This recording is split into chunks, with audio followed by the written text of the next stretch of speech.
নারীদের নিয়ে কাজ করতে চাচ্ছি।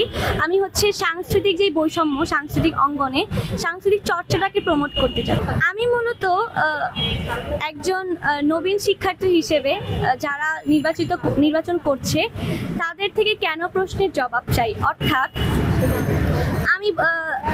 আমি সদস্য পদে যদি নির্বাচিত হই, আমি চাবো নিশ্চয়ই প্রশাসন, ভিপি, জিএস, এজিএস পদে বা অন্যান্য পদে যারা নির্বাচন করছে তাদের সাথে যেন আমি চোখে চোখ রেখে জবাব দিতে চাইতে পারি যে আসলে আপনারা এই কাজটা কেন করছেন, শিক্ষার্থীদের কি লাভ হচ্ছে এতে।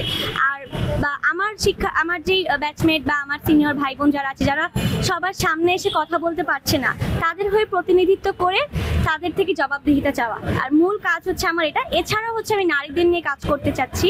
আমি হচ্ছে সাংস্কৃতিক যে বৈষম্য, সাংস্কৃতিক অঙ্গনে সাংস্কৃতিক চর্চাটাকে প্রমোট করতে চাচ্ছি। আপনার মূল কথা হচ্ছে তাহলে আপনি জনগণের কণ্ঠ হয়ে কাজ করতে চান। আমি শিক্ষার্থীদের কণ্ঠ হয়ে কাজ করতে চাই, আমি শিক্ষার্থীদের প্রতিনিধি হয়ে কাজ করতে চাই। প্রিয় প্রবাসী, আপনার নিরাপদ ভবিষ্যতের জন্য অর্ধেক দামে আজই ফ্ল্যাট বুকিং করুন। ঢাকায় প্রবাসী সিটি দিচ্ছে সীমিত সময়ের স্পেশাল অফার। জমি ও ফ্ল্যাট একসাথে। যোগাযোগ করুন স্ক্রিনে দেওয়া নম্বরে।